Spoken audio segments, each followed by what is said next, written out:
கண்ணபிரான். முன்னாடி அத்தியாயத்தில் சொன்ன மாதிரி மனசில் பெரிய பாரத்தோடு வந்த ஆயனர் அதை சிவகாமி கிட்ட காட்டிக்காம, குழந்தாய் நம்ம இப்போவே ஊருக்கு போகலாமான்னு கேட்டார். கமலியை பார்த்துட்டு காலையில் போகலாமாப்பான்னு சிவகாமி சொல்லிட்டு இருக்கும்போதே அவங்க முன்னாடி ஒரு ரதம் வந்து நின்றுச்சு. அதை ஓட்டிட்டு வந்த சாரதி ரதத்துல இருந்து குதிச்சு அவங்க கிட்ட வந்தான். ஐயா, இங்கே மாமல்லபுரத்திலிருந்து ஆயன சிற்பியும் அவரோட மகள் சிவகாமி அம்மையும் வந்திருக்காங்களாமே, நீங்கள் பார்த்தீங்களான்னு கேட்டான்.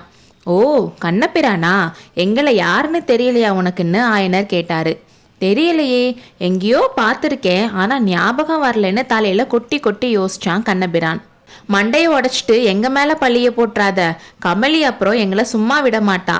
நீ தேடி வந்த ஆயனர் சிற்பியும் சிவகாமியும் நாங்கள் தானே ஆயனர் சொன்னார். அடடா, இது முன்னாடியே சொல்லியிருக்க கூடாதா? எனக்கும் சந்தேகமாக தான் இருந்துச்சு. ஆனால் கண்ணால் காண்பதும் போய் காதால் கேட்பதும் போய் தீர விசாரிப்பதே மெயின்னு தான் கேட்டேன். அப்போ நீங்கள் தான் ஆயனர் சிற்பியும் சிவகாமியுமாக்கும். ஆமாம், இதில் யார் ஆயனர் சிற்பி யார் சிவகாமின்னு விகடகவியான அந்த ரதசாரதி கேட்டுட்டு 2 பேரையும் மாறி மாறி பார்த்தான். சிவகாமி கலகலன்னு சிரிச்சிட்டு, அண்ணா, நான் தான் சிவகாமி, இவர் என்னோட அப்பா, நாம் நிற்கிறது பூமி, மேலே இருக்கிறது ஆகாயம், உங்கள் பேர் கண்ணபிரான், என் அக்கா கமலி, இப்போ எல்லாம் ஞாபகம் வந்துருச்சா? அக்கா நல்லா இருக்காங்களா? இன்னைக்கு ராத்திரி உங்கள் வீட்டுக்கு வரதா இருந்தோம், வரலாமா வேணாமான்னு சிவகாமி கேட்டா. ஒரு பக்கம் யோசிச்சா வரலாம், இன்னொரு பக்கம் யோசிச்சா வரக்கூடாதுன்னு கண்ணபிரான் சொல்ல, அப்பா நம்ம ஊருக்கே போகலாம், கிளம்புங்கன்னு சிவகாமி கோபமாக சொன்னான். அம்மா தாயே, அப்படிலாம் சொல்லக்கூடாது, கண்டிப்பாக நீங்கள் வரணும். இன்னைக்கு நான் வீட்டிலேருந்து கிளம்புறப்போ கமலி என்ன சொன்னா தெரியுமா? இன்னைக்கு நாவுக்கரசர் மடத்துக்கு ஆயனர் சிற்பி வராராம், அவர் கூட என்னோட சிநேகிதி சிவகாமியும் வந்தாலும் வருவா, 2 பேரையும் கூட்டிக்கிட்டு தான் நீ ராத்திரி வீட்டுக்கு வரணும்னு சொன்னான். அதுக்கு நான் என்ன சொன்னேன் தெரியுமா? அவங்கெல்லாம் பெரிய ஆளுங்க, நம்மள மாதிரி ஏழையோட வீட்டுக்கு வருவாங்களான்னு கேட்டேன். அதுக்கு கமலி நான் சாக கிடக்கிறேன்னு சொல்லி கூட்டிட்டு வான்னு சொன்னான்.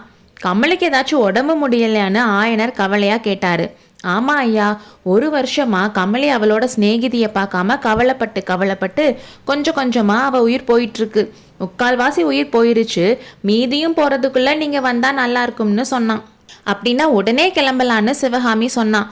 அதுக்குள்ளே அங்கே கொஞ்சம் கூட்டமும் கூட்டிட்டனால கண்ணபிரான் அவன் கொண்டு வந்த ரதத்தில் ஏற்றிக்கிட்டான். காஞ்சி மாநகரோட தேர் போகிற வீதியில் 2 குதிரை பூட்டின அந்த அழகான அரண்மனை ரதத்தை பல்லவ ராஜ்யத்தோட சிறந்த ரதசாரதி ஓட்டிட்டு போயிட்டு இருந்தான். ரதம் போயிட்டு இருக்கும் போதே சிவகாமி, அண்ணா, உங்கள் வீட்டுக்கு வரோம்னு சொன்னதுக்கு இன்னொரு பக்கம் யோசிச்சா வரக்கூடாதுன்னு சொன்னீங்களே, அது என்னன்னு கேட்டா. தங்கச்சி, மடத்துல இருந்து குமார சக்கரவர்த்தியை கூட்டிட்டு போனேன்ல, அவர் அரண்மனையில் இறங்கின உடனே என்கிட்ட, கண்ணா, ரதத்தை ஓட்டிட்டு மறுபடியும் மடத்துக்கு போ, அங்கே ஆயனரும் அவரோட மகளும் இருப்பாங்க, அவங்கள ரதத்தில் ஏற்றிக்கிட்டு போய் மாமல்லபுரத்தில் விட்டுட்டு வா, அவங்க வேணாம்னு சொன்னாலும் கேட்காதன்னு சொன்னார். குமார சக்கரவர்த்தி அப்படி கட்டளை போட்டிருக்கிறப்போ நம்ம வீட்டுக்கு கூட்டிட்டு போகலாமான்னு யோசிச்சேன்னு சொன்னா கண்ணபிரான். அவர் அவசரமாக மடத்துலேருந்து கிளம்புனாரே, ஏதாச்சும் விசேஷமான செய்தி இருக்கான்னு கேட்டா சிவகாமி. மதுரையில் இருந்து தூதுவர்கள் வந்திருக்காங்க.